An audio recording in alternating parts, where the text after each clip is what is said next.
मर्द बहुत ज़्यादा पढ़ा लिखा हो, हर चीज़ में परफेक्ट हो, तो अब उसको खातून की ज़रूरत नहीं है घर चलाने के लिए। या खातून अगर तसव्वुर करे मैं बहुत ज़्यादा पढ़ी लिखी हूँ, अब मुझे किसी मर्द की ज़रूरत नहीं होता है। जिस घराने के अंदर वही निज़ाम चलते तो इलाही हो। अब कोई कहे मैंने तो शादी कर ली है, मुझे तो सुकून नहीं मिल रहा, हमारे दरमियान तो कोई ख़ास मोहब्बत भी नहीं पाई जाती। अच्छा, मोहब्बत तो छोड़िए, रहमत और इखलाक भी पाया नहीं जाता। खूब वजह क्या है? मर्द डोमिनेंट है, वहाँ पर हम देखेंगे वो खातून पे जुल्म करेगा। कुछ फैमिलीज रहती हैं जहाँ पे ख़वातीन पावर में आ जाती हैं तो मर्द के ऊपर जुल्म करना शुरू कर देती हैं। जब तक वो जवान होते हैं बच्चों पे जोर चलता है। अब जब यही बच्चे जवान हो गए तो वालिदैन के ऊपर जुल्म किया जा रहा है। खूब ये जुल्म का सिलसिला क्यों चल रहा है? क्योंकि मैंने सिखाया ही यही है। कामयाब ख़ानदान की तश्कील का इन्हिसार है ना उस सही शरीक हयात के इंतखाब के ऊपर है। अब सवाल ये है कि जो वजूद में मोहब्बत है ये किस रास्ते से पूरी हो रही है?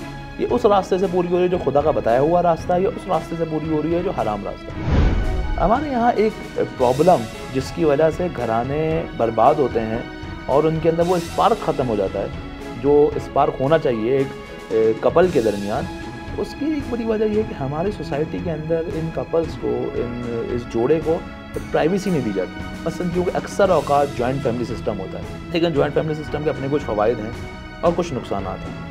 इसी तरीके से अकेले रहने के भी कुछ फ़वाइद हैं और कुछ नुकसान हैं। मुश्किल कर दिया गया, लाखों रुपए शादी पे खर्च कर दिए जाते हैं। अब और मुश्किल कर दिया, जवान गुनाह में पड़ लें। काश ये वालिदैन जाते यूनिवर्सिटीज़ के अंदर और हालात को देखते तो इनका बस नहीं चलता कि अपनी जवान औलादों की जल्द से जल्द शादी कर दें। खातून ऐसी है जो शौहर की बात नहीं समझती, शौहर ऐसा है जो खातून की बात नहीं समझता।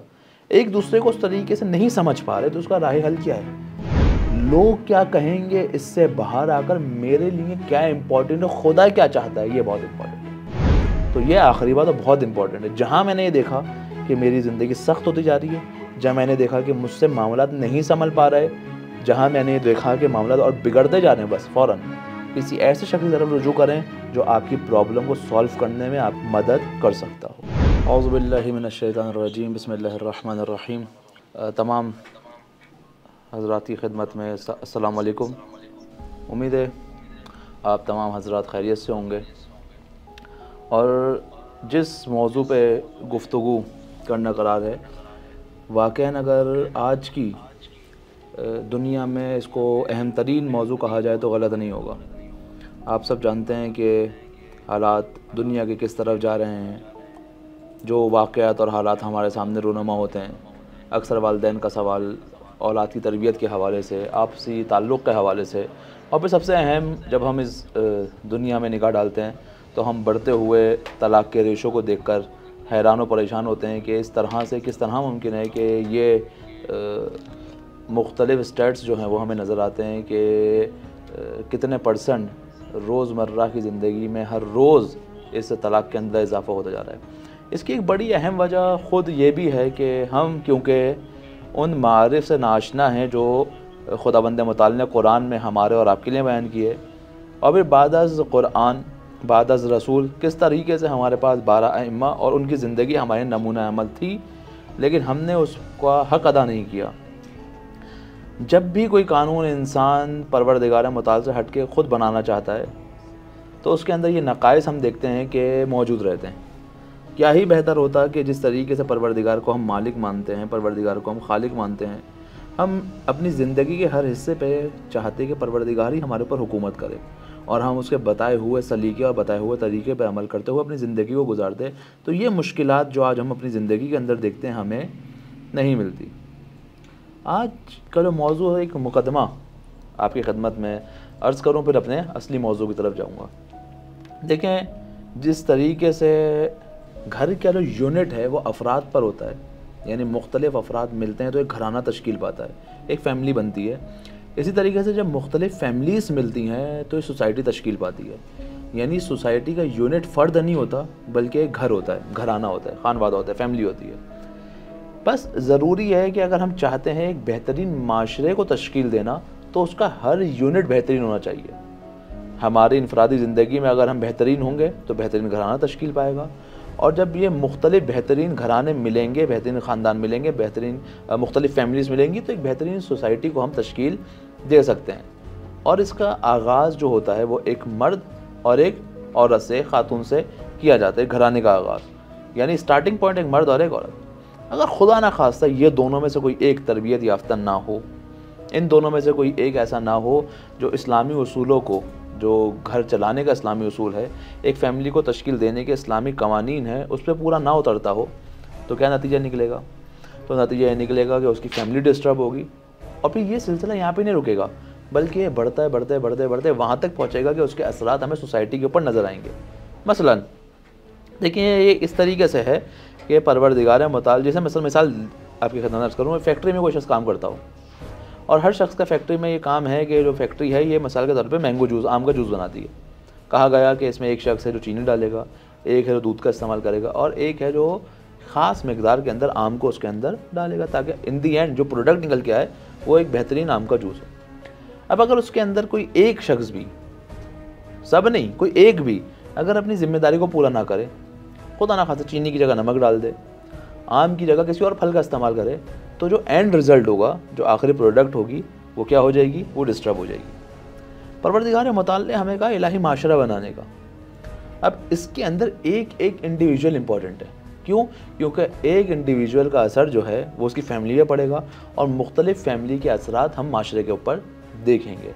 यानी अगर एक बच्चा कि जिसकी तरबियत सही नहीं हुई किसी भी वजह से, कल को जब वो ओबाज बनता है या कोई ऐसा शख्स बनता है कि जो माशरे के निज़ाम को ख़राब करे, तो अब मुश्किल बचपन से स्टार्ट हुई थी, घर से स्टार्ट हुई थी, लेकिन अब ये बड़े लेवल पर आकर पूरे माशरे को डिस्टर्ब करेगी। तो ये टॉपिक बहुत ज़्यादा इंपॉर्टेंट है। इस लिहाज से अगर हम चाहते हैं कल तब्दीली लाना, अगर हम चाहते हैं उस मकाम तक पहुँचना कि हम ज़हूर इमाम ज़मान की मिसाल के तौर पर ज़मीन साजी कर सकें, हम एक ऐसी सोसाइटी इमाम को दे सकें जब इमाम आए और हमके मौला हमने आपके लिए इतने अफराद को तैयार करके रखा हुआ है, तो उसका आगाज़ कहाँ से होगा? पहले मरहले में उसका आगाज़ इंसान की अपनी पर्सनल लाइफ, इंडिविजुअल लाइफ से होगा। फिर अगले मरहले के अंदर बेहतरीन घराना, क्योंकि ये जो इंडिविजुअल लोगों ने अपने ऊपर काम किया है, इखलाकी अक़दार पे काम करते हुए अपने आप को एक ख़ास मकाम तक पहुँचाया है, अब ये एक बेहतरीन घर को जो है वो तश्कील देंगे। बस ये दो अफराद मिलके, ये जो दो अफराद जो ख़ुद तरबियत याफ्ता होंगे, ये एक दूसरे के तामुन से एक बेहतरीन घराना तश्कील देंगे, एक दूसरे की कमियों को पूरा करेंगे। क्योंकि परवरदिगार ने हर किसी को, फ़कत इंसानों को नहीं बल्कि हर जानदार चीज़ को ज़ौज में बनाया है, यानी पेयर्स बनाए। अब ये जो पेयर्स हैं ये एक दूसरे के मुकम्मल करने वाले होते हैं, यानी इसके बगैर इंसान उन आला कमाल तक नहीं पहुँच सकता, क्योंकि परवरदिगार ने फितरत के अंदर रखा है कि इंसान को किसी की ज़रूरत हो, इंसान को मोहब्बत की ज़रूरत हो, इंसान को मवद्दत की ज़रूरत है। बस इंसान चाहता है कोई पार्टनर हो उसके साथ जो उसको मुकम्मल करे। बस अगर वो पार्टनर भी तरबियत याफ्ता होगा तो अब ये दोनों आला तरबियत याफ्ता होते हुए आगे बढ़ते चले जाएंगे।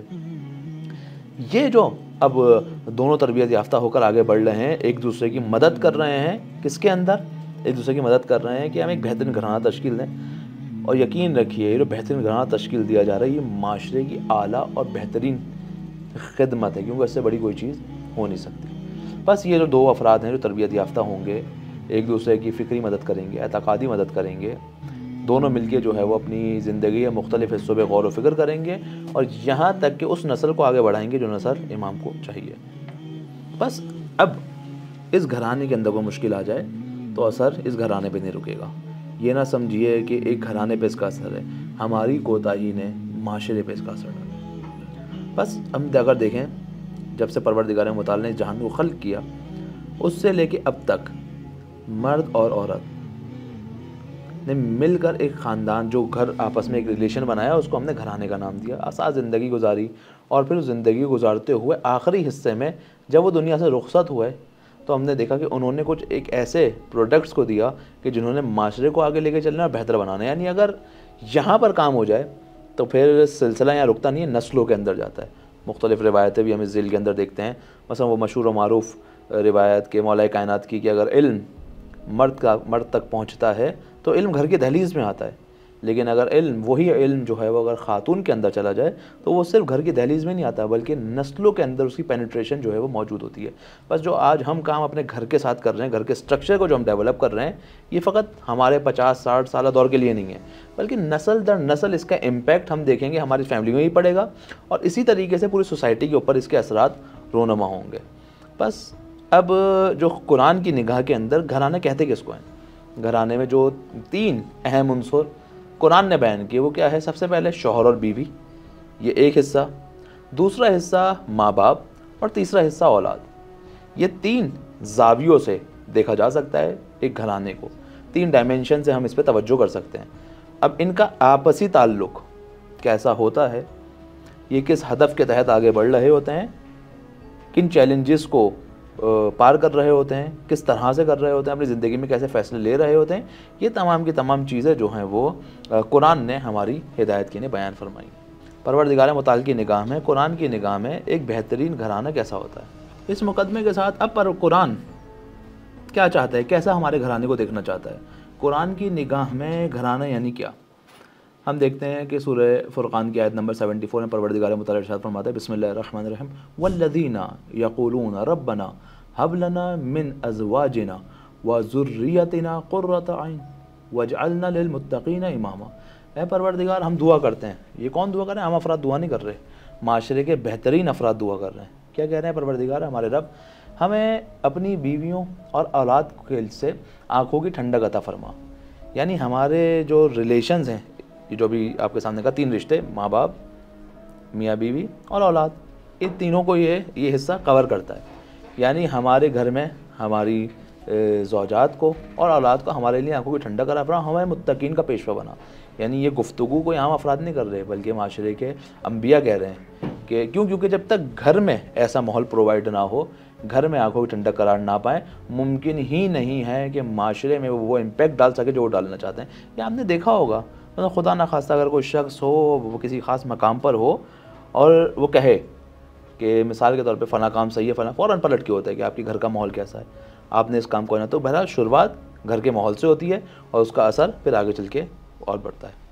यह आयत एक मिसाली घराने और फिर उसके बाद अगले मरहले में माशरे की तश्कील के अंदर जो है एक की रोल की तरफ इशारा करती है कि ख़ानदान और रिश्तों की पाकीज़गी जो होती है वो परहेज़गारी उसका मेआर है। यानी आंखों की ठंडक किसके लिए है? उन मुत्तकीन के जो माशरे के लीडर्स बनने वाले हैं। अगर उन लीडर्स को घर में ऐसा माहौल ना मिले तो हम देखते हैं उनकी ज़िंदगी कैसी डिस्टर्ब होती है।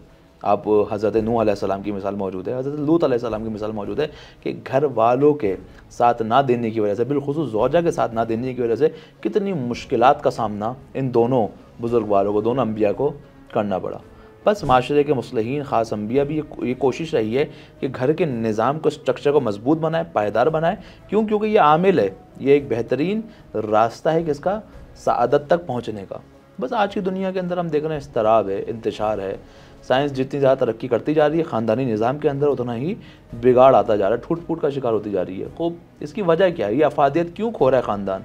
ये जो इतने सालों से एक सिलसिला चला आ रहा है, अब तक तो इंसानियत को उसके अंदर मेच्योर हो जाना चाहिए। तो प्रॉब्लम कहाँ आ रही है? प्रॉब्लम यहाँ आ रही है कि जब हम उस दीन को, जो दीन एक कंप्लीट पैकेज है, उसको आउटडेटेड समझने लग जाएँ और ये तसव्वुर करने लग जाएँ कि ये दीन 14 साल पहले के लिए था, ये आज मेरे लिए किसी ख़ास काम का नहीं है। तो उसका नतीजा क्या निकलता है? नतीजा यही निकलता है मैं खुद साख्ता कवानीन बनाऊँगा। अपने बनाए हुए कवानीन को जब मैं देखूँगा उसके असरात सही तरीके से नहीं निकल रहे, तो ये नतीजा जो आज हमारे सामने है हमें देखने को मिलता है। बस कुरान इस बारे में चंद मकाम पर कुछ चीज़ें अब हमारे सामने अर्ज़ करना चाहता है।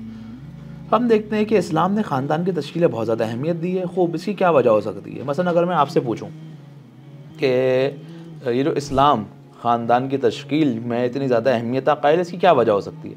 आप कमेंट्स की सूरत में हमारे साथ दे सकते हैं। मसलन आपकी निगाह में आप किस तरीके से देखते हैं इस बात को कि क्यों इस्लाम और कुरान ने इतनी ज़्यादा तवज्जो दी है कि एक बेहतरीन घराना तश्कील पाए? कि परवरदिगार मतलब सूरह नबा में इरशाद फरमाता है, व खलक़नाकुम अज़वाजा, कि हमने तुम्हें ज़ौज बनाया, जोड़े में बनाया। यानी मर्द और औरत एक दूसरे के मुकम्मल करने वाले हैं और दोनों के वजूद से ही एक दूसरे का वजूद तकमील पाएगा। यानी ऐसा नहीं हो सकता कि अगर मर्द जो है वो बहुत ज़्यादा पढ़ा लिखा हो, हर चीज़ में परफेक्ट हो, तो अब उसको खातून की ज़रूरत नहीं है घर चलाने के लिए, या बरअक्स खातून अगर तसव्वुर करें मैं बहुत ज़्यादा पढ़ी लिखी हूँ, अब मुझे किसी मर्द की ज़रूरत नहीं है। बहरहाल मुतासफ़ाना अफसोस के साथ ये कहना पड़ता है कि आज माशरे के अंदर जब हम देखते हैं कि चाहे मर्द हो या ख़वातीन हो, वो ये समझते हैं कि अगर हमारी मादी ज़रूरतें पूरी हो रही हैं, हमने अच्छा पढ़ लिया, अच्छी जॉब हमने जो है वो करना शुरू कर दिया, इसका मतलब ये है कि अब हमें घर चलाने के लिए किसी की सुनने की ज़रूरत नहीं है, हमें किसी पे डिपेंडेंट होने की ज़रूरत नहीं है, हम खुद से अपनी ज़िंदगी के फ़ैसले कर लें। और हमें मिसाल क्योंकि मैं फ़ाइनेंशियली तौर पे किसी पे डिपेंड नहीं करती या करता, तो मैं जो हूँ अपनी मर्ज़ी से ज़िंदगी गुजारूँगा। कुरान इस बात को सही नहीं मानता। परवरदिगार मुताल की निगाह में ये तर्ज़ तफ़क्कुर, ये सोचने का सलीका ही गलत है। क्यों? क्योंकि दोनों एक दूसरे के मुकम्मल करने वाले हैं मुख्तलिफ़ जहतों से दोनों। अब ये इसकी तफसील आपके सामने मैं आगे अर्ज़ करूँगा। अगली आयत के अंदर परवरदिगार मुताल इसका जवाब आगे बढ़ते हुए फरमाता है। कुरान की अगली आयत सूरह रोम आयत नंबर 21, क्या फरमा रहे परवरदिगार मुताल? बिस्मिल्लाहिर्रहमानिर्रहीम। व मिन आयातिही, कि परवरदिगार की निशानियों में से है। बहुत बड़ी बात है, परवरदिगार अपनी निशानी किसी को कहे, यानी आयतुल्लाह किसी को कहे, यानी ये अल्लाह की निशानी है। किस चीज़ के अंदर? अन खलक़लकुम मिन अनफुसिकुम, कि हमने तुम्हारे जोड़े को तुम्हारे ही नफ्स से तश्कील दिया। क्यों तश्कील दिया? क्या करेगा? अब ये जो नफ्स से परवरदिगार मतलब जोड़े को तश्कील दे रहा है, वो भी इसका काम क्या है? फरमाया लितस्कुनु इलैहा, जब तुम्हारे लिए बाइस सुकून करार पाए। वजअला बैनकुम मवद्दा, और तुम्हारे दरमियान, तुम दोनों के दरमियान हमने मोहब्बत को करार दिया, व रहमा, और रहमत और इखलाक को करार दिया। इन्ना फ़ी ज़ालिका लआयातिन लिक़ौमी यतफ़क्करून, क्योंकि बेशक इसके अंदर किसके लिए निशानी है? हर शख्स के लिए नहीं, साहिबान अक़ल के लिए निशानियाँ हैं। कोई अहमक ही होगा जो इन रिश्तों को जो है वो मादी फ़वाइद के लिए सोचता है, बल्कि सुकून मिलता है मादी भी और मानवी भी। ऐसा नहीं है कि मसलन मेरा कहने का मुराद ये हरगिज़ नहीं, कोई ये ना देखे कि फ़ाइनेंशियली स्टेटस क्या है, कोई ये ना देखे कि मसलन ज़ाहिरी शक्ल सूरत कैसी, ना इस्लाम ने इस चीज़ की भी मुखालफत की है। नहीं, तुम अपने जो तुम्हारा मकाम है उसके पैरेलल मकाम पे अपने रिश्ते को तलाश करो। यानी हम कुफ़ हो, चाहे फ़ाइनेंशियली हो, चाहे एक सोशल स्टेटस के उन्वान से हो, चाहे शक्ल सूरत के उन्वान से हो, इसी तरीके से मुख्तलिफ़ चीज़ें। क्योंकि इसके बारे में रिवायत भी है कि अगर कोई शख्स महज हुस्न और जमाल और दौलत के लिए किसी से इज़्दिवाज करता है तो परवरदिगार उसे कुछ अता नहीं करता। लेकिन इसके बरअक्स अगर कोई अल्लाह के लिए किसी से इज़्दिवाज करे तो परवरदिगार उसको हुस्न जमाल भी अता करता है और उसको दुनिया और आखिरत दोनों में कामयाबी अता करता है। बस यहाँ पे जो चीज़ के बारे में बात हो रही है वो 4 चीज़ें, इस पर गौर करने की ज़रूरत है। इन तमाम मखलूक़ात को जोड़े की शक्ल में बनाया ताकि वो एक दूसरे के लिए सुकून बायस हो, मोहब्बत हो उन दोनों के दरमियान जो परवरदिगार ने उनकी फितरत में रखी, और इखलाक हो, और इखलाक के साथ साथ रहमत उनके रिश्ते के अंदर पाई जानी चाहिए। लेकिन वो सुकून जो कुरान ने वादा किया है वो सिर्फ़ और सिर्फ मुक़द्दस घरानों के अंदर होता है। जिस घराने के अंदर वही निज़ाम चलते तो इलाही हो। अब कोई कहे मैंने तो शादी कर ली है, मुझे तो सुकून नहीं मिल रहा, हमारे दरमियान तो कोई ख़ास मोहब्बत ही नहीं पाई जाती। अच्छा, मोहब्बत तो छोड़िए, रहमत और इखलाक भी पाया नहीं जाता। खूब वजह क्या है? वजह यह है कि जो कुल स्ट्रक्चर और सिस्टम मैंने बनाया है वो इलाही कवानीन की बुनियाद पर नहीं बनाया। तो मैं ये कैसे कह सकता हूँ कि मैंने जब इलाही सिस्टम ही नहीं बनाया, मैं उस रूल्स पे चल ही नहीं रहा, उन उसूलों पे चल ही नहीं रहा जो इलाही उसूल हैं, तो फिर ये सुकून मुझे नहीं मिलेगा, ये रहमत और मवद्दत मुझे नहीं मिलेगी। ये कब मिलेगा? जब इंसान उन उसूलों पर ज़िंदगी गुजार रहा हो जो उसूल परवरदिगार मुताल ने बयान किए। कुरान की नज़र में मेआरात क्या हैं? ये उसूल क्या हैं? ये 4 उसूल हैं जो मैंने आपके सामने बयान किए। तस्कुनु यानी सुकून अता करता है, मवद्दत देता है और रहमत देता है। यानी माशरा यानी घराना, यानी क्या? यानी घराना ये है कि जिसके तमाम अफराद एक तरह से सोचना शुरू कर दें, मिलकर कमाल की तरफ सफ़र करें। ऐसे ख़ानदान जो है वो एक ख़ास आपस में हमआहंगी रखता और मजबूती से एक हदफ के तहत आगे बढ़ता हो। तो इसकी निशानियाँ क्या हैं? इसकी निशानी है कि इस ख़ानदान के अंदर 4 चीज़ें पाई जाती होंगी।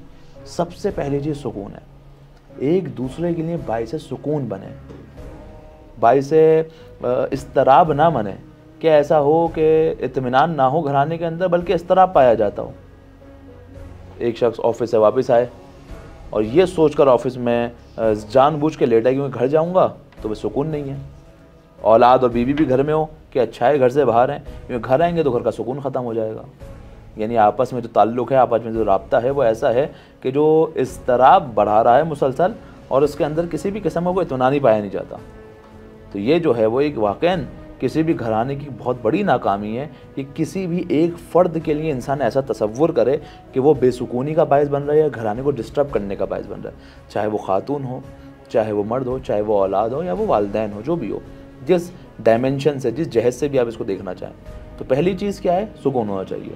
दूसरी चीज़ जो बहुत ज़्यादा अहमियत की हामिल है वो है मोहब्बत, हुब और मोहब्बत, एक दूसरे के लिए दिलों में एहतराम एक दूसरे के लिए मोहब्बत होनी चाहिए, क्योंकि अगर ये मोहब्बत ना हो, जिसकी मुख्तलिफ रूट्स हो सकती हैं, तो पहली चीज़ क्या है, सुकून होना चाहिए। सुकून के साथ साथ मोहब्बत होनी चाहिए। और मोहब्बत एक दूसरे से, अगर चाहते हैं औलाद आपसे मोहब्बत करे तो एक दूसरे से मोहब्बत करें। कुछ अफराद ये समझते हैं शायद अगर हम अपने पार्टनर की तौहीन कर देंगे, शौहर चाहे वो शौहर बीवी या बीवी शौहर की, तो याद रखिए ये चीज़ पलट कर आती है। औलाद के सामने बातें करना और बात है कि फ़ला होना चाहिए, ऐसा होना चाहिए, वैसा होना चाहिए, लेकिन वो आपके अमल से आपसे इंस्पायर होते हैं, वो आपको देख कर चीज़ें सीखते हैं। ऐसा नहीं होता कि आप कह कुछ रहे कर कुछ रहे। मिसाल के तौर पे शहीद मुताहरी भी कहते हैं इस बात को कि हमने इस बात को देखा है कि जहाँ वालिदैन नमाज नहीं पढ़ते, बच्चे नमाज नहीं पढ़ते, चाहे अब उनके सामने जितनी भी बार कहते रहें कि नमाज़ पढ़नी चाहिए, नमाज़ पढ़नी चाहिए, क्योंकि वो इस बात को समझता है बच्चा, चाहे वो 7 साल का हो, 8 साल का हो, कि अगर नमाज़ पढ़ना इतनी ही इंपॉर्टेंट होती तो मेरे वालिदैन खुद पढ़ रहे होते। वो बाप कहते रहे आपस में मोहब्बत से जियो बेटा, छोटी बहन के ऊपर हाथ नहीं उठाना, बड़े भाई की इज़्ज़त करते हैं खूब। ये ज़बान से तो आप कह रहे हैं, लेकिन जब आप खुद आपस में एक दूसरे से गुफ्तगू कर रहे हैं, आपसे मुराद आप नहीं है, एक ओवरऑल जनरल गुफ्तगू है, यकीनन आपके घर का माहौल इससे कहीं गुना बेहतर होगा खूब। तो अगर उसमें कहते हैं मोहब्बत पाई नहीं जाती, अगर उसके अंदर हमेशा नफ़रत, हमेशा जो है वो एक दूसरे से इख्तलाफ, अच्छा इख्तलाफ फितरी है, लेकिन ऐसा इख्तलाफ जो मसलन बहस की शक्ल सूरत अख्तियार कर जाए, और वो भी बहस भी इतनी शदीद जो बदतमीज़ी और तौहीन के ऊपर उतर आए, बिलखुसूस एक दूसरे घर वालों के सामने। कुछ मर्द जो है वो ख़वातीन के घर वालों के सामने उसकी बेइज्जती करते हैं, बरअक्स ख़वातीन कुछ अपने मर्दों से इस तरीके से गुफ्तगू करती हैं, तो फिर हम औलाद के अंदर मोहब्बत को ट्रांसफ़र नहीं कर रहे, फिर हम औलाद के अंदर यही बद अखलाक़ी ट्रांसफ़र कर रहे हैं, क्योंकि अभी उसके अंदर जुर्रत नहीं है। इसका एक आसान, हम as a society, as a nation, as a कौम जो है वो आदत हो गई है हमें जुल्म करने की। जो शख्स ही पावर में होता है ना, वो जुल्म करता है दूसरे के ऊपर। जिन घरानों के अंदर मर्द पावर में है, मर्द डोमिनेंट है, वहाँ पर हम देखेंगे वो खातून पर जुल्म करेगा। कुछ फैमिलीज रहती हैं जहाँ पे ख़वातीन पावर में आ जाती हैं तो मर्द के ऊपर जुल्म करना शुरू कर देती हैं। जब तक वो जवान होते हैं बच्चों पे ज़ोर चलता है, अब जब यही बच्चे जवान हो गए तो वालिदैन के ऊपर जुल्म किया जा रहा है। खूब ये जुल्म का सिलसिला क्यों चल रहा है? क्योंकि मैंने सिखाया ही यही है, आपस में हमारा ताल्लुक़ ही ऐसा था, हुब और मोहब्बत का तो ताल्लुक़ ही नहीं था। अगर ऐसा होता तो कभी भी हम अपनी औलाद के अंदर इस चीज़ को ट्रांसफ़र नहीं कर रहे होते। अगर औलाद ऐसा कर रही, इसका मतलब ये है कि हमने उनको दिया ही है। तो अगला मरहला रहमत और अखलाक। इंसान में जितना भी इख्तलाफ हो जाए, जितना भी बहस और मुबाहिसा हो जाए, इंसान रहमत और अखलाक का दामन ना छोड़े। रहमत यानी है खूब गलती हो गई, इंसान का भी तसव्वुर तो करे, कभी सोचे इस बात में कि जो बुनियादी लड़ाइयाँ, बुनियादी आभास हमारे घरों में हो रही होती हैं, क्या उसकी इतनी वर्थ है कि हम उसको इतना लंबा खींचें? फॉर एग्ज़ाम्पल, आपने कहा मसलन खाना आज फलां चीज़ बना लेना, वापस आए, हमने खाना खाया, नमक तेज़ था। वो नमक तेज़ था, इंसान है, रोबोट थोड़ी है, फीड कर दिया कि इतना नमक ही डलेगा तो उतना ही डले, कम ज़्यादा हो जाता है। अब ये बात क्या इतनी अर्जिश, इतनी इस बात की वैल्यू है कि मैं इस बात पे लड़ाई करना शुरू कर दूँ, इस बात में बहस करना शुरू कर दूँ? या बरअक्स, खातून ने मसलन कह दिया कि ऑफिस से आते हो फलां चीज़ ले आइएगा, मर्द लाना भूल गया, क्या ये बात इतनी वैल्यूएबल है कि मैं इसके ऊपर से लड़ूँ? एक शख्स सुबह से निकला हुआ, अभी वापस आया है, थका हुआ है, और उसके अंदर में ये रवैया अपनाऊँ? तो ये जो रहमत, एक दूसरे दरगुजर करना, एक दूसरे को माफ़ करना सीखना, जब ये चीज़ होगी फिर वही वाली बात जो मैंने पहले कही। अब अगर छोटी बहन से गलती होगी तो बड़ा भाई हाथ नहीं उठाएगा, या बरअक्स किसी एक से गलती होगी तो रहमत, यानी हमने बच्चों को सुकून दिया, मोहब्बत दी, रहमत दी, यही चीज़ पलट कर वो हमें और अपने से छोटे को दे रहे होंगे। ये अखलाक मतलब वाज़ेह कि इंसान का राब्ता एक दूसरे से अखलाकी उन्वान से कैसा होना चाहिए। तो और कुछ जो कुरान की निगाह में एक कामयाब घराने की खुसूसियात है क्या है? उसमें से पहली है बहामी ताउन और फ़िदाकारी, एक दूसरे के लिए कुर्बानियाँ देना। ये कुर्बानियाँ रिस्पॉन्सिबिलिटीज़ के एतबार से होती हैं। परवरदिगार ने मर्द को क्या रिस्पॉन्सिबिलिटी दी है और परवरदिगार ने ख़ातून को क्या रिस्पॉन्सिबिलिटी दी? हमारे यहाँ पे गलत तसव्वुर ये है कि ख़ातून यानी घर का काम, ख़ातून यानी फ़कत और फ़कत काम, वो बाहर काम नहीं कर सकती। ख़ातून यानी मसलन वो घर में रहना है। मर्द यानी उसने बाहर का काम करना है, वो घर का काम नहीं कर सकता। यानी ओवरऑल हमारा कल्चर, क्योंकि एक हिंदुस्तानी कल्चर से इंस्पायर हुआ वो कल्चर है, तो उसके अंदर वो चीज़ें जो इस्लाम के अंदर नहीं थी कुछ इंजेक्ट कर दी गई, जिसके अंदर से एक मर्द सलारी या ख़ातून सलारी, यानी या तो मर्द डोमिनेटेड होता है या ख़ातून डोमिनेटेड होती है। जबकि इस्लाम बाहमी ताउन और फ़िदाकारी चाहता है। मर्द वो फ़िदाकारी करता है जो उसकी रिस्पॉन्सिबिलिटी है, ख़ातून वो फ़िदाकारी करती है जो उसकी रिस्पॉन्सिबिलिटी है। घर के काम करना दोनों का वजीफ़ा है, ख़वातीन का वजीफ़ा नहीं है फ़कत। यानी मैं दस्तरखान में बैठे खाना खा सकता हूँ लेकिन अपनी प्लेट उठा के किचन में रख नहीं सकता या उसको धो नहीं सकता। वो परवरदिगार ने ख़ातून को ज़िम्मेदारी नहीं दी है, शरअन ज़िम्मेदारी नहीं दी है। इसी तरीके से बरअक्स ये कमाना या दूसरी चीज़ें। लेकिन अगर इस कमाने के लिए जो ख़वातीन बाहर जॉब कर रही हैं, इसकी वजह से अगर घर के अंदर प्रॉब्लम आ जाए तो अब ज़िम्मेदार कौन होगा? देखिए, बात याद रखें, मर्द के अंदर वो एहसास है ही नहीं जो बच्चों की एहसासी तरबियत कर सके, नहीं दिया। परवरदिगार ने उसको सख्त मिजाज बनाया है। वजह उसकी क्या है? क्योंकि उसने अपने घर से बाहर निकलना है और मुख्तलिफ मुश्किल हालात को देखना है। परवरदिगार को थोड़ा सख्त मिजाज बनाया है, ख़ातून को इमोशनल बनाया है, एहसासाती बनाया है। क्यों? क्योंकि उसने घर के अंदर इस एहसास के ज़रिए से तरबियत करनी है और पूरी फैमिली को, चाहे वो शौहर या बच्चे हों, उनकी इन एहसासी नीड को पूरा करना है, एहसासाती नीड को पूरा करना है। तो परवरदिगार ने उसको ये दिया। अब आप ये कहें कि खातून का मकाम कमतर है, मर्द का मकाम बालातर है, या बरअक्स? नहीं, ऐसा नहीं है। परवरदिगार ने जो जिहाद का सवाब मर्द को दिया है कि ये अपनी तलवार से खून बहाता वो जंग के अंदर लड़ रहा है, कहा खातून को यही सवाब, बाएने ही यही सवाब गृहस्थी के अंदर मिल जाता है।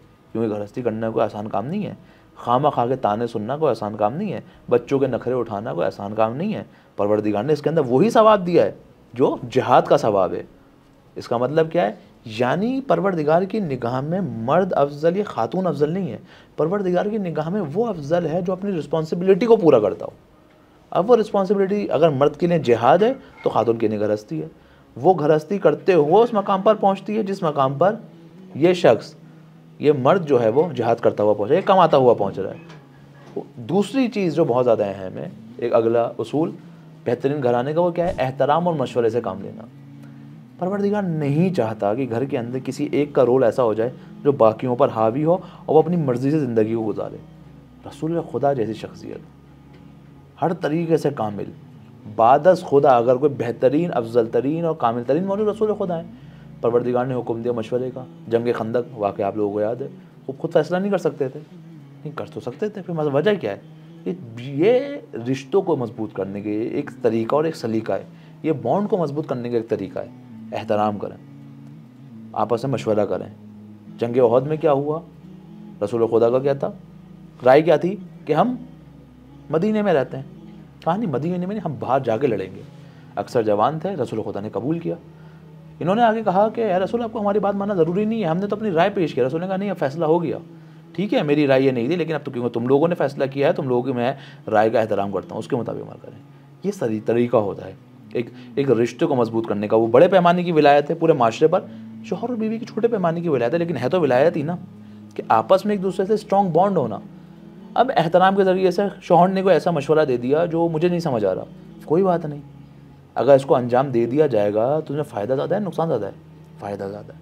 या बरअक्स, खातून ने कोई मशवरा दिया, शौहर को समझ नहीं आया, तो क्या हम रद्द कर दे फ़ौरन? नहीं, रद्द ना करें, समझाएं कि मसाल के तौर पर इसके ये नुकसान है, ये फ़ायदे हैं, अंजाम दें। तो ये जो एहतराम का रिश्ता है एक दूसरे के लिए, ये एक इस्लामी असल है। तीसरी असल जज्बाती तवाज़ुन और बर्दाश्त। ये वो एक बेसिक प्रॉब्लम है आज के माशरे के अंदर जिसकी वजह से तलाक़ का रेशो वाक़अन बहुत बढ़ता जा रहा है। वो है बर्दाश्त का होना। यानी कौन से मकाम पर इंसान जो है वो कितना बर्दाश्त करे, कौन से मकाम पर इंसान कितना तहम्मुल रखे। क्या हर बार गुस्से से जवाब देना ज़रूरी है? अगर थोड़ी देर का तहम्मुल रिश्तों को बचा सकता है तो हमें क्या करना चाहिए? हम अपनी औलाद के लिए क्या कहते हैं? इंसान इन तमाम चीज़ों पर गौर फ़िक्र करे ज़िंदगी गुजारते हुए। शौहर क्या कह रहा है, मैं क्या कह रही हूँ, मैं क्या चाहती हूँ, शौहर क्या चाहता है, या बरअक्स कि मेरी ज़ौजा क्या कह रही है। अगर कोई गुस्से में बात कह दी गई है तो इंसान जो है वो एहसास पे काबू रखे, बर्दाश्त करे, क्योंकि यही तरीका है। ऐसा हो ही नहीं सकता कि घरानों के अंदर बर्दाश्त ना फिर भी वो आगे बढ़ते रहें। चौथी असल दीनी अक़दार की पासदारी। जो चीज़ आज बोएंगे कल हमें वही काटनी है। अगर मैं अब आज अपने वालिदैन का एहतराम नहीं करता, मैं उनका मिसाल के तौर पे वो नहीं कमाते हैं, उनकी ज़रूरत बेसिक नीड्स को पूरा नहीं करता, और मैं तसव्वुर करूँ कि जब मैं रिटायर हो जाऊँ मेरे बच्चे इस काम को अंजाम देंगे, तो ये पॉसिबल नहीं है। आज जो मैं कर रहा हूँ वही मेरे साथ होगा। अगर मैंने सिखाया है तो यही मेरे सामने आएगा, और अगर मैंने ये नहीं सिखाया तो फिर जो मैं सिखाऊंगा वही मेरे सामने आना है। आपस के अंदर दीनी इक़्तिदार की घर के अंदर वैल्यू होनी चाहिए। नमाज के लिए एक जगह मुशख़्ख़स हो कि यहाँ पर नमाज़ पढ़नी है। रोज़े का रमज़ान है तो एक ख़ास घर का एटमॉस्फेयर होना चाहिए। और फिर आखिरी मरहले में जो बेहतरीन असल है कुरान की निगाह में, खुदा की निगाह में, वो क्या है? वो ये है कि इंसान अपनी औलाद की बेहतरीन तरबियत करे। और ये तरबियत जो है वो, इसके एक पूरे उसूल हैं, एक पूरा अलग डिफरेंट टॉपिक है। इंशाल्लाह कहीं मौका लगा तो आपकी खिदमत में इसको अर्ज़ किया जाएगा। बस ख़ानदान में मर्द और औरत दोनों के अपने फ़राइज़ हैं। दोनों परवरदिगार मुताल्लिक़ दिए, दोनों के हुकूक रखे हैं। कुरान की नज़र में ना मर्द डोमिनेटेड होना चाहिए ना ही खातून। वो फिर कैसे आगे बढ़ेगा? बहामी रहमत, मोहब्बत और बाहमी तफाहुम से। ऐसे घरेलू निज़ाम आगे बढ़ सकता है, लेकिन उस तरह से मुमकिन ही नहीं है निज़ाम आगे बढ़े जो हम तसव्वुर कर रहे हैं। ये ऐसा पॉसिबल नहीं हो सकता, ये नहीं हो सकता। अगर मैंने इसी तरीके से सिस्टम को चलाना है तो इस तरह से सिस्टम जो है वो नहीं चल पाएगा। इसके बाद कुरान और ज़िंदगी गुजारने के चंद और उसूल कुरान और अहले बैत की निगाह में आपके सामने बयान करते हैं। कामयाब ख़ानदान की तश्कील का जो इन्हिसार है ना, उस सही शरीक हयात के इंतखाब के ऊपर है। 3 मरहले हैं ना। जब इंसान, पहला मरहला है इंतखाब। अभी ये जो हमने गुफ्तगू की है, ये सब ये चीज़ सोच के की है कि शरीक हयात का इंतखाब कर चुके हैं, घराना बन चुका है। लेकिन अगर आपने इंतखाब करना है तो उसके ऊपर बहुत तवज्जो होनी चाहिए। यानी मुख्तलिफ़ डायमेंशन से आपको देखना पड़ेगा कि मैं जिसका इंतखाब करने जा रहा हूँ, ये इसका असर कहाँ तक है, और ये जो है वो मसलन मेरे घराने को कैसे तश्कील देंगे।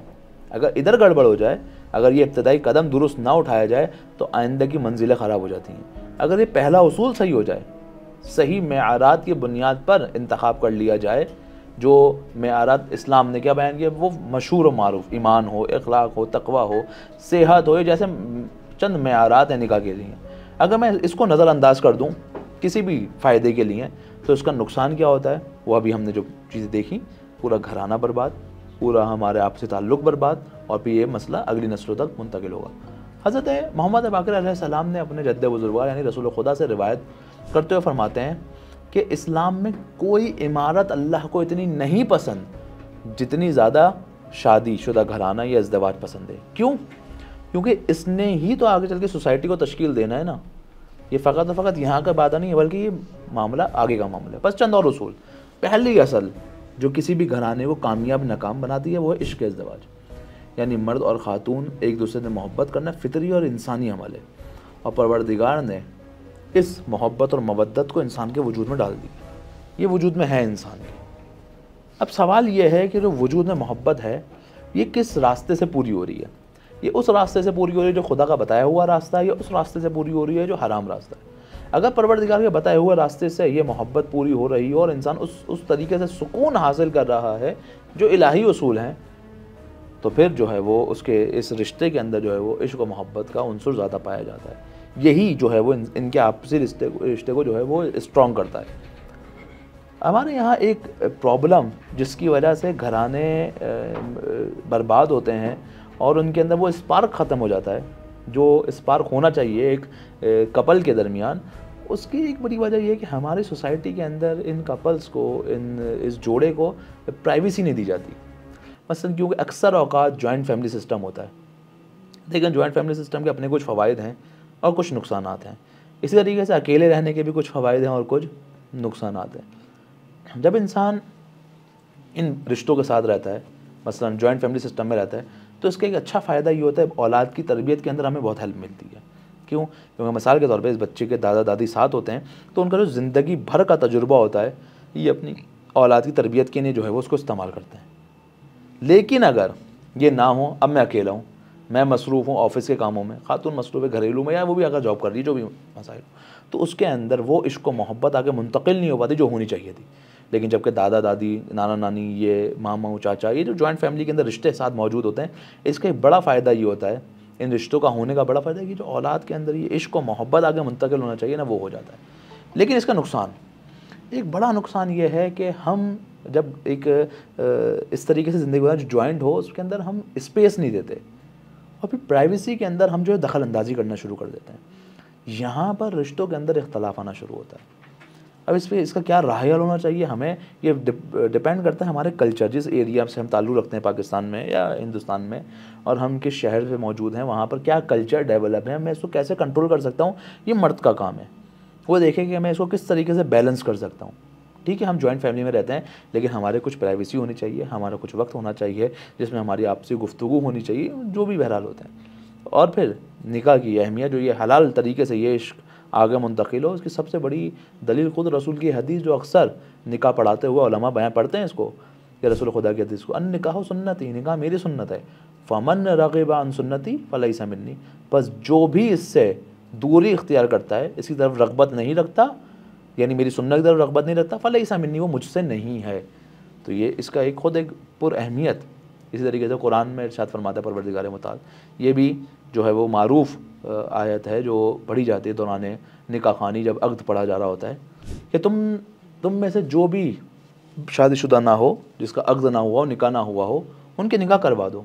यानी ये ख़ुद हुक्म इलाही क्या है कि शादी को आसान करो, और अपने नेक बंदों और कनीज़ों का भी आपस में निकाह करवा दो, या उनका निकाह करवा दो। अगर वो गरीब होंगे तो अल्लाह अपने फ़ज़ल से उन्हें गनी कर देगा। अल्लाह वुसअत इल्म रखने वाला है, ये बात याद रखिएगा। अल्लाह वुसअत देता है, अल्लाह बरकत देता है, और अल्लाह जो है वो इल्म रखने वाला है। हमारे यहाँ पर जो ये इज़्दिवाज बहुत ज़्यादा मुश्किल कर दिया गया है, लाखों रुपए शादी पे ख़र्च कर दिए जाते हैं। अब और मुश्किल कर दे, जवान गुनाह में पड़ लें। काश ये वालिदैन जाते यूनिवर्सिटीज़ के अंदर और हालात को देखते, तो इनका बस नहीं चलता कि अपनी जवान औलादों की जल्द से जल्द शादी कर दें। नहीं पता आपको क्या हालात चल रहे हैं, आप जगह निकल के देखिए ज़रा, कि हर उम्र की एक ख़ास नीड होती है। जब आप बच्चों को बचपन में खिलौना और सही उम्र में उनके तालीमी अखराजात को खर्च करते हैं, तो इसी तरीके से ये शादी करना, ये इज़्दिवाज, ये निकाह उनकी एक फ़ितरी ज़रूरत है, जो अगर सही मौके पर अंजाम ना पाए तो इसके ख़तरनाक हम देखते हैं असरात देखने पड़ते हैं हमें माशरे के अंदर। अब जहाँ तक बात है फाइनेंशियल की, तो परवरदिगार क्या कह रहा है फाइनेंस की, परवरदिगार फ़िक्र ना करो, परवरदिगार गरीब हो तो अल्लाह अपने फ़ज़ल से तुम्हें गनी कर देगा, अल्लाह तुम्हें नवाजेगा। तो बहरहाल इस इज़्दिवाज को आसान बनाइए। इसी तरीके से इमाम सादिक़ अलैहिस्सलाम भी फरमाते हैं कि पैगम्बर की अखलाकी खुसूसियात में से एक ये था कि वो अपनी अज़वाज से मोहब्बत करते थे। तो ये मोहब्बत जो है, पहली असल क्या है कि एक ऐसा रिश्ता जिसके दरमियान मोहब्बत पाई जाती हो। अगर ये मोहब्बत नहीं होगी पहले मरहले से, हम कभी भी जो है वो काम को आगे नहीं बढ़ा सकते, हम कभी भी। अच्छा, ये बात याद रखिएगा, ये जो हम कह रहे हैं ना, औलाद के अंदर मोहब्बत मुंतकिल करना, ज़ौजैन के दरमियान आपस में अच्छा रिश्ता होना, मोहब्बत का रिश्ता होना, इसकी कभी भी कहीं भी इस बात की तरफ हम नाज़िर नहीं है कि अब बिला वजह हिमायत करें, गलत हिमायत करें, चाहे वो पार्टनर हो चाहे वो बच्चे हों। नहीं, गलत हिमायत की बात नहीं, और जहाँ गलती हो वहाँ पर प्यार और मोहब्बत से समझाना भी चाहिए। उसका एक तरीका और सलीका है, इस्लामी उसूल हैं, अमरो नहीं के अपने मरातिब और मकाम है कि कहाँ पर गुस्सा करना है, कहाँ गुस्सा नहीं करना। गुस्सा आना गलत नहीं है, गुस्से को बेजा शो करना और उसको सही कंट्रोल में मैनेज ना करना गलत है। गुस्सा तो आता है, इमाम काज़िम अलैहिस्सलाम को काज़िम कहा जाता है। नहीं, गुस्सा तो आएगा, लेकिन अब आपने उसको मैनेज करना है, यानी बेजा हिमायत भी नहीं करनी, और ऐसा गुस्सा नहीं करना औलाद जो है वो आपसे दूर हो करीब होने के बजाय। दूसरी असल जो एक कानून है रिवायत और आयत की रोशनी में, वो क्या है, मर्द और ख़वातीन की आपसी जिम्मेदारियाँ। कभी भी कोई जिम्मेदारी किसी को अफजल या कमतर नहीं बनाती। परवरदिगार ख़वातीन को इंसान साज बनाना चाहता है कि वो इंसानों को बनाए, इंसान को कामयाब बनाए। खातून चाहे वो एक बीवी के रोल में हो, खातून चाहे वो माँ के रोल में हो, खातून चाहे बहन के रोल में हो, इसकी बहुत बड़ी जिम्मेदारी है। आप जब इस्लामी पर्सनैलिटीज़ की तरफ तवज्जो करेंगे, मसलन जनाब सैयदा सलामुल्लाह अलैहा, आप इनको देखिए एज अ माँ किस तरीके से अपनी औलाद को परवान चढ़ाया। आप इनको देखिए ऐसी ज़ौजा, कहती हैं कि मैंने आज तक कोई ऐसी चीज़ मौलाए कायनात से तलब नहीं की जो मुझे ना दे सकते हों। बहुत बड़ी बात है ये, इस पूरी ज़िंदगी का उनका अरसा। या जब मौलाए कायनात को तबलीग के लिए, जंग के लिए बाहर जाना पड़ रहा है, तो वो किस तरीके से अपने घर के सिस्टम को बचा रही हैं। या मिसाल के तौर पे एज अ बहन, जब आप बीबी ज़ैनब सलामुल्लाह अलैहा को देखते हैं करबला के अंदर, तो किस तरीके से वो मकासद जो इमाम हुसैन के थे वो ही बीबी ज़ैनब भी पूरे करके दिखा रही हैं। तो खातून इंसान साज है, खातून नज़रिया साज है, खातून निज़ाम साज है, और इस निज़ाम को सपोर्ट करने के लिए परवरदिगार ने मर्द को करार दिया। इस निज़ाम को कोई डिस्टर्ब ना करे, मैं तुम्हें ताकत अदा कर रहा हूँ, अपने घर वालों की हिफाजत करो।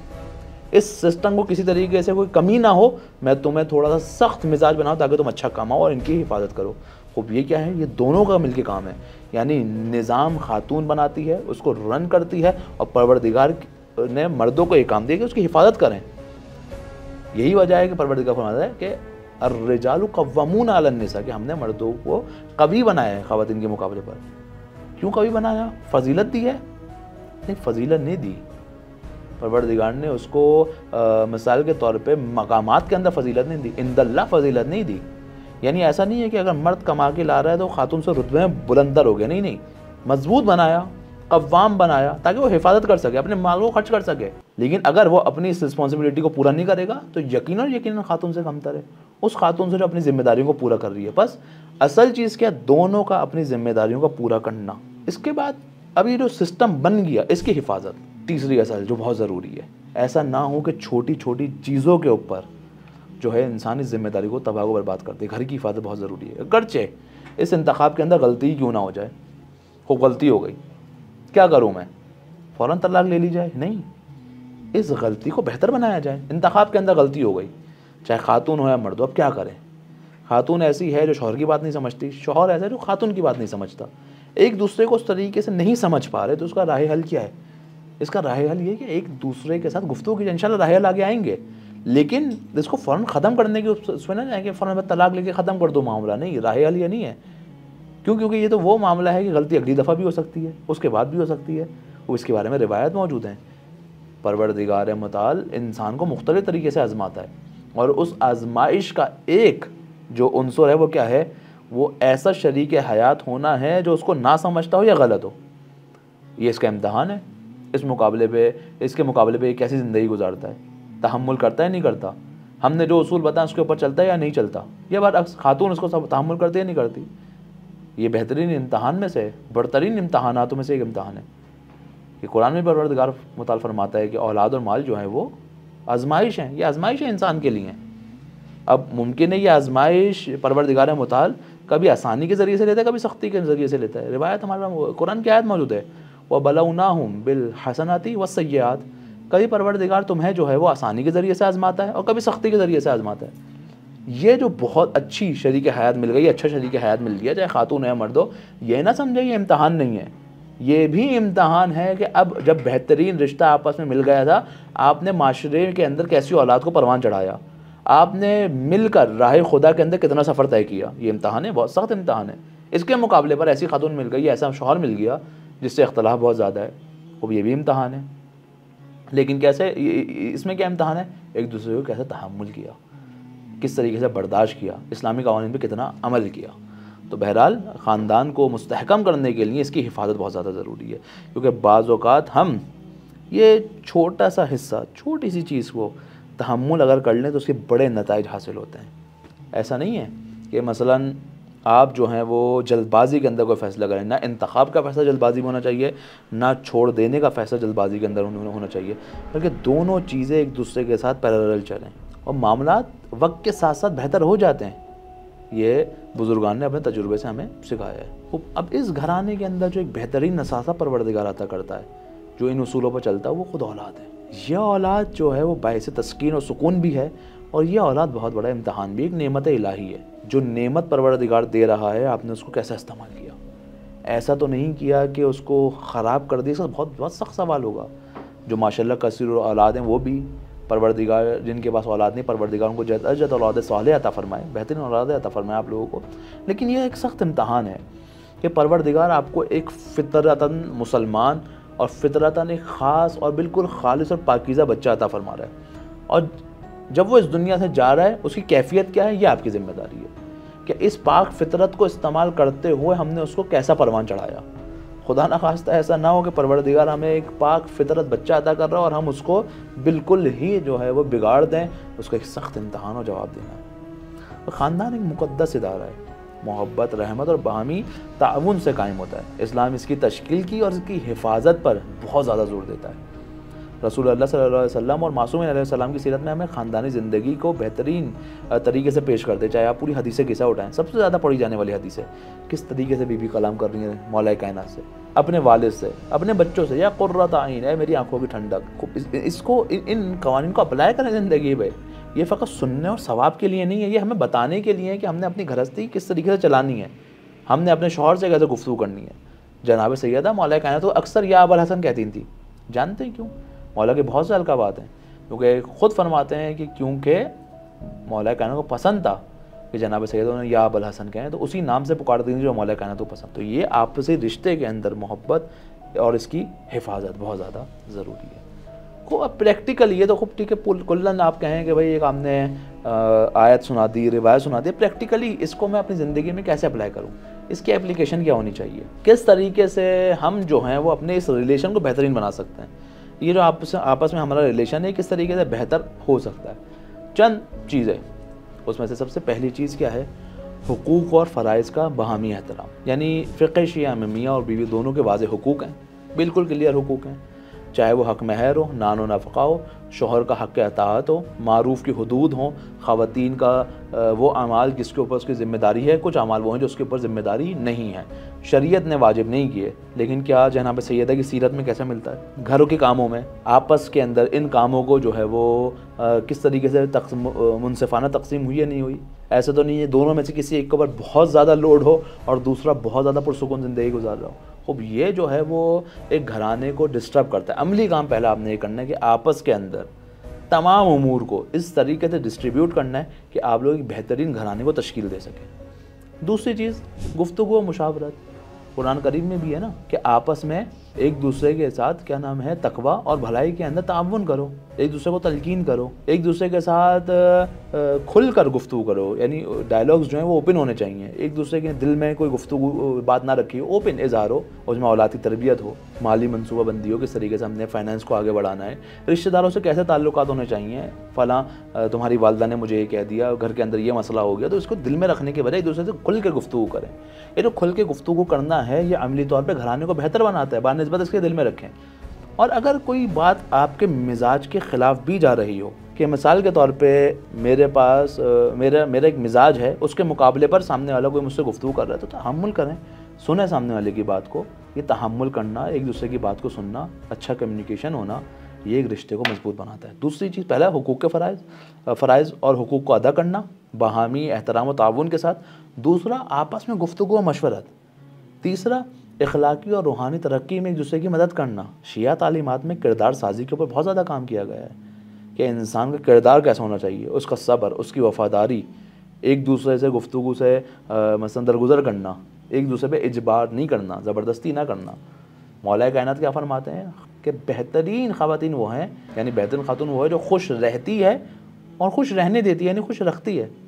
ये दोनों मामला बहुत ज़्यादा ज़रूरी हैं, यानी दोनों फरीक एक दूसरे की सेल्फ़ ग्रोथ के अंदर साथ दें, चाहे वो तालीम हो, यानी ये कहीं नहीं लिखा कि शादी कर ली तो आप इल्म हासिल नहीं कर सकते, चाहे मर्द हो या खातून हो, पढ़ने का दोनों को बराबर कहा गया। रूहानी जो है वो तमाम के तमाम जो है आमाल हों, चाहे वो दुआएं हों, ज़िक्र हो या मसलन सोशल एक्टिविटीज़ हों, सेल्फ़ ग्रोथ का एक दूसरे को मौका दें, खुल के अंजाम दें। एक मसरूफ़ हो तो दूसरा ख्याल रखें, एक दूसरे की तफरीहात का भी ख्याल रखें। मसलन अगर शौहर अपने दोस्तों की गैदरिंग्स में जाकर बैठता है, दोस्तों से जाकर मिलता है, तो खातून को भी इसका पूरा हक है। अब जब मर्द जब अपने दोस्तों के साथ बाहर जा रहा है, आउटिंग पर जा रहा है, खातून बच्चों को संभाल रही है, तो इसके बरअक्स काम भी होना चाहिए ना कि ख़वातीन जब बाहर जाना चाहें, थोड़ा सा अपने लिए टाइम निकालना चाहें, तो मर्द को चाहिए कि औलाद की वो करे, उसको संभाले, उसकी खिदमत के अंदर अपने वक्त को पेश करे। ये ना हो कि ये अमाल फ़कत ख़वातीन करते रहें, मर्द इसमें साथ ना दें, मर्द करते रहें, ख़वातीन इसमें साथ ना दें, एक दूसरे के लिए मुकम्मल करने वाले बने। ये तीसरी अहम चीज़। चौथी अहम चीज़ क्या है, आपस के अंदर जो बहुत ज़्यादा अहम है, एक दूसरे के लिए जज्बाती जो है वो रिश्ता एक मौजूद हो। यानी क्या मतलब, यानी जब कोई शख्स किसी काम को अंजाम दे तो उसको आप अप्रिशिएट करें, बहुत अच्छा काम अंजाम दिया। ये जो है कि मिसाल के तौर पे एक शख्स इतना अच्छा काम अंजाम दे लेकिन दूसरा तवज्जो ही ना करे, ये जो है नुकसानदेह साबित होता है। तवज्जो करना बहुत ज़्यादा ज़रूरी है कि किसने क्या काम अंजाम दिया, बेहतरीन काम किसने अंजाम दिया, एक दूसरे की बात को सुने। एक्टिव लिसनिंग जिसको कहा जाता है कि एक दूसरे की बात को गौर से सुना जाए, ऐसा ना हो कि एक शख्स बस बोले जा रहा है, दूसरा शख्स मोबाइल में लगा हुआ है। खूब ये इंसान के रिश्ते को कमज़ोर करता है। चौथा अमली काम जो हमने अंजाम देना है वो अंजाम ये देना है कि एक दूसरे की बातों को सुनना है, एक दूसरे को सराहना है, किसी अच्छे काम के ऊपर तारीफ़ करनी है, और जब कोई मुश्किल पेश आए तो उसके हल के लिए आपस में कम्युनिकेट करना है, एक दूसरे से बात करनी है, यानी हिकमत एक दूसरे के साथ मिलके, जो कि बहुत ज़्यादा ज़रूरी है। अब इसके अंदर एक और चीज़ ये भी है कि आज के दौर में हमारे यहाँ पर किसी मुशाविर के पास जाना या किसी साइकेट्रिस्ट के पास जाना या किसी काउंसलर के पास जाने को ऐप समझा जाता है। देखिए, जो काउंसलर है ये आपकी हेल्प करेगा, यानी अगर खुदा ना खासा कोई समझता है कि ज़िंदगी में मुश्किलात हैं वो हल नहीं हो रही, सॉल्व नहीं हो रही, तो काउंसलर के पास भी रुजू करने में कोई हर्ज नहीं है, और ये करना चाहिए। मसले के हल के लिए जो है वो आपस में गुफ्तगू करना। फिर उसके बाद तवाज़ुन को बरकरार करना, दीनी और दुनियावी ज़रूरत दोनों को साथ लेकर चलना। इमाम सादिक अलैहिस्सलाम फरमाते हैं कि दुनिया में ऐसे काम करो जैसे हमेशा ज़िंदा रहोगे, और आखिरत में ऐसे करो जैसे कल मरने वाले हो। यानी क्या मतलब? यानी फाइनेंशियल स्टेटस हमने बरकरार रखना है, लेकिन उसके साथ साथ आपने अपनी ज़िंदगी के अंदर मानवीयत को नहीं छोड़ना, क्योंकि ये दो पर हैं जो आपकी परवाज़ का सबब बनते हैं। अगर इसमें से कोई एक पर भी टूट जाए तो इंसान बेहतरीन परवाज़ नहीं कर पाएगा, कर ही नहीं पाएगा, उसमें इम्कान नहीं है उसके अंदर कि इस काम को अंजाम दे। एक पर से परिंदा कभी परवाज़ नहीं कर पाता। तो क्या करें? मानवी और मादी दोनों ज़रूरतों को पूरा करें। अच्छा कमाना है, फाइनेंशियल स्टेटस जो आपका है माशरे में उसको कायम और दायम रखना है, लेकिन इसके साथ साथ ऐसा ना हो कि इंसान मानवियत को छोड़ दे। मिल के दुआ पढ़ना, नमाज जमात का इनेकाद करना, घर के अंदर मजलिस और दीगर इस तरीके के जो उमूर हैं उसको साथ लेकर चलना, ताकि इंसान अपनी ज़िंदगी के अंदर दोनों चीज़ों को, इस तवाज़ुन को जो है वो बरकरार रख सके, बैलेंस लाइफ जो है वो गुजार सके। अभी किस तरीके से होगा? खूब हफ्ते में एक दफ़ा पूरी फैमिली तबादला ख़याल करे कि हम सही सिमत जा रहे हैं या नहीं जा रहे। किसी के जहन में कोई बात हो, चाहे वो औलाद हो, बड़े हों, ज़ौजैन हो, आपस में खुल के उसका इजहार करें, और इसमें कोई में परेशान होने वाली बात नहीं है। मुश्तरका इबादत को अंजाम दें, दुआ कुमैल साथ बैठ के पढ़ें, मसलन नमाज जमात का इनेकाद करें, दुआ अरफा साथ पढ़ें। खूब ये एक खुद ब खुद एक बॉन्ड आपके दरमियान जो है वो बनाएगा, और ये बॉन्ड आपके बहुत काम आएगा। तालीमी सरगर्मियों में मुख्तलिफ़ चीज़ों पर स्टडीज़ करें, मुताल्ला करें, हमारी ज़िंदगी बहुत खुश्क हो गई। ये सही है, पाकिस्तान के हालात ऐसे हैं, बल्कि पाकिस्तान की दुनिया के हालात ऐसे हैं। कोविड के बाद से हम देखते हैं कि दुनिया के अंदर एक अजीब महंगाई आई है, इसमें कोई शक नहीं है, जिसने हमारी रूटीन लाइफ को डिस्टर्ब कर दिया है, इसमें भी कोई शक नहीं है। लेकिन इन 24 घंटों के अंदर से हम 1 घंटा रोज़, 1 घंटा भी नहीं तो कम अज़ कम आधा घंटा रोज़ फैमिली के लिए निकाल सकते हैं, और निकालना चाहिए। ये चंद इस्लामी उसूल थे। इसके बाद मसलन आज जदीद काउंसलिंग के उसूल क्या कहते हैं हम अपने राब्ते को बेहतर बनाने के लिए और क्या कर सकते हैं। उसमें से एक इफ़ेक्टिव कम्युनिकेशन की बात है, यानी मौसर राब्ता, यानी मियाँ बीवी के दरमियान एहतराम के दायरे में रहते हुए खुल के गुफ्तगू हो, और कोशिश करें कि एक दूसरे को खुल के वो करें, जो भी बात करें खुले अल्फाज में, उनके अंदर किन जुमलात को हम इस्तेमाल कर रहे हैं उसके ऊपर बहुत ज़्यादा तवज्जो होनी चाहिए। मसलन ये कहना तुम्हारी वजह से ये हो गया, इससे तनाज़ा बढ़ता है। कहें मुझसे, मसलन मुझे इस काम से तकलीफ़ हो गई, बात वही है। एक दफ़ा मैं जुमला कहता हूँ तुम्हारी वजह से मुझे मुश्किल हो रही है, दूसरी दफ़ा मैं ये कह रहा हूँ कि मुझे तकलीफ़ होती है ऐसे कामों से। बात दोनों में एक ही पहुँच रही है, लेकिन बात करने का सलीका इख्तलाफ को बढ़ाता भी और ख़त्म भी करता है। तो कोशिश करें कि उसको बहुत ही ज़्यादा नब्बे तुले अल्फाज के अंदर जो है वो आगे मुंतकिल किया जाए। दूसरी चीज़ लड़ाई का सही राह हल हो। मसलन इख्तलाफ फितरी ये हो गया, अब ये जो इख्तलाफ हुआ है इसमें लड़ाई और बहस का मकसद जीतना नहीं होता। इस बात पे तवज्जो कीजिएगा बहुत ज़्यादा। यानी जब अगर मेरी खुदा ना खास्ता मेरी ज़ौजा से मेरी लड़ाई हो जाती है, अब मेरी बहस हो रही है उससे, तो इस बहस का मकसद क्या है? इस बहस का मकसद ये कि मैं लड़ाई जीत जाऊँ। इस बहस का मकसद ये है कि मैं किसी तरीके से अपने पॉइंट को सही साबित कर दूं, या इस बहस का मकसद ये है कि मैं इस लड़ाई को ख़त्म करके अपने रिश्ते को मजबूत बनाऊं। गलती तस्लीम कर लेना, माफ़ी मांगना रिश्तों को मजबूत करता है, कमज़ोर नहीं करता। और जब मैं जहाँ ये देखूँ कि अब बात बहुत ज़्यादा इख्तलाफ के ऊपर हो रही है, अब जहाँ पर मैं ये देखूँ मेरे रिश्तों के दरमियान जो है वो सख्ती बढ़ती जा रही है, जहाँ मैं देखूँ कि इसका नतीजा बहुत सख्त निकल सकता है, फ़ौरन से मैंने वहाँ पे क्या करना है, ब्रेक ले लेना है। नहीं, हम थोड़ी देर में बात करते हैं, अभी आप गुस्से में या मैं गुस्से में हूँ, ऐसा ना हो कि हमसे कोई ऐसी बात अदा हो जाए जो हमारे रिश्ते के लिए मुश्किल हो जाए। तो इसके ऊपर इंसान तवज्जो करे। फिर उसके बाद एक दूसरे के मकासद को, शेयर्ड गोल्स तय करें, चाहे वो बच्चों की तरबियत हो, बच्चों को हम क्या देखना चाहते हैं उसमें आपस में डिस्कस करें। हमारे जो है मुश्तरका ड्रीम्स क्या हैं, हमारा अपना घर होना चाहिए, हमें फ़लाँ काम करना है। इंसान इनफरादी तरक्की से निकले और एक ऐसे रिश्ते के अंदर बने कि एक दूसरे के लिए तरक्की का बायस बने, चाहे वो इल्मी हो, चाहे वो माशरती, कोई भी हो, एक दूसरे को सपोर्ट करें। इसी तरीके से अगली चीज़ जो बहुत ज़्यादा अहम है वो है स्ट्रेस मैनेजमेंट। वैसे तो तमाम चीज़ें ही अहम है, हर बात पे मैं यही कहता हूँ, लेकिन बिलाखिर एक है स्ट्रेस मैनेजमेंट। यानी जब एक शख्स मुश्किल वक्त से गुजर रहा है, ऑफिस से आया मसलन और गुस्से में है, क्यों, मसलन बॉस से बात से सुन के आया है, गई रास्ते में एक्सीडेंट देखता हुआ है, क्योंकि माशरे के अंदर एक ख़ास स्ट्रेस तो है ना, हमारे माशरे के अंदर हर शख्स दूसरे से लड़ रहा है, फला 10 किस्म के स्ट्रेस होते हैं, चाहे मर्द हो या खातून हो। अब जब मैंने देख लिया कि आज मेरा तरफ, चाहे वो मर्द हो या खातून हो, शौहर हो या बीवी हो, थोड़ा सा ऑफ है, स्ट्रेस में लग रहा है, परेशान लग रहा है, थोड़ा डिप्रेस्ड है, तो अब मैं क्या करूँ? मैं उसको नसीहत करने बैठ जाऊँ? नहीं, यहाँ पे नसीहत ना करें, सुने सामने वाले को, एक्टिव लिसनिंग, सुने, उसको तखलिया करें, उसका जो एहसासात हैं वो आपसे बयान करे। आहिस्ता आहिस्ता सुनेंगे, जब सुनेंगे खुद ब खुद गुफ्तगू से ये स्ट्रेस का लेवल कम होता है। और फिर कोई मुश्तरका तफरीह होनी चाहिए, फैमिली आउटिंग्स होनी चाहिए, कोई ऐसा हॉबीज़ होनी चाहिए जो आपके रिलेशन के स्पार्क को ज़िंदा रखे। साथ मिल के बैठना, शाम की चाय एक साथ पीना, या बाहर जाकर पार्क में वॉक करना, कुछ भी एक्सरसाइज ही, लेकिन कोई एक ऐसा तफरीही माहौल होना चाहिए जो उस स्ट्रेस को कम करे और आपके ताल्लुक को स्ट्रॉन्ग करे। एक और चीज़, हमेशा माइंडसेट जो है वो पॉजिटिव होना चाहिए, नेगेटिव नहीं चाहिए। बिल्खुसूस मैं अपनी बहनों से मुखातिब हूँ इस मामले के अंदर, मुस्बत रवैया रखें। मैंने मैसेज भी किया था, इसने इसका जवाब नहीं दिया, मैं कॉल कर रही हूँ, कॉल का जवाब नहीं दे रहा, यकीनन जो है वो इसने मेरी कॉल को इग्नोर किया होगा। आज खाना अच्छा नहीं बना तो मसला मैं एक परफेक्ट बीवी नहीं हूँ, खूब नहीं। हमेशा पॉजिटिव माइंडसेट, अपने बारे में भी दूसरों के बारे में भी। छोटी छोटी चीज़ों का ख्याल रखें, मुस्बत पहलुओं पर फोकस करें, नेगेटिव चीज़ों को इग्नोर करें। हर शख्स अपनी नेगेटिव चीज़ को इग्नोर करे और सामने वाले की मुस्बत चीज़ों को सोचे। यानी हमेशा अपने नेगेटिव जो सिफ़ात है उसको ख़त्म करने पे फोकस करे और सामने वाले की पॉजिटिव सिफ़ात के ऊपर फोकस करे, तो खुद ब खुद एक बॉन्ड इनके दरमियान बन जाएगा। हमेशा अपने आप को बेहतर और सामने वाले की गलतियां ना ढूंढे, बल्कि बरअक्स होना चाहिए, अपनी गलतियां ढूंढे और सामने वाले के बारे में हमेशा अच्छा सोचे। नहीं, इसने जान के नहीं किया, वो गलती हो गई होगी, पॉजिटिव माइंडसेट होना चाहिए। और आखिरी बात वो क्या है कि अगर आपको ये महसूस हो रहा है कहीं पर, ये हमारे माशरे में नहीं है, एक टैबू है, बात तो मैं समझता हूँ, लेकिन इस पर फोकस करें। अगर जहाँ पर हमें ये एहसास हो रहा है, जहाँ पर मुझे ये महसूस हो रहा है कि हमारे मसाइल बढ़ते जा रहे हैं, यहाँ पर जो है वो हमें या तो साइकोलॉजिस्ट या फिर मैरिज काउंसलर की मदद लेने से परेशान नहीं होना चाहिए। लोग क्या कहेंगे इससे बाहर आकर मेरे लिए क्या इम्पोर्टेंट है, खुदा क्या चाहता है, ये बहुत इम्पोर्टेंट है, ये ज़्यादा ज़रूरी है।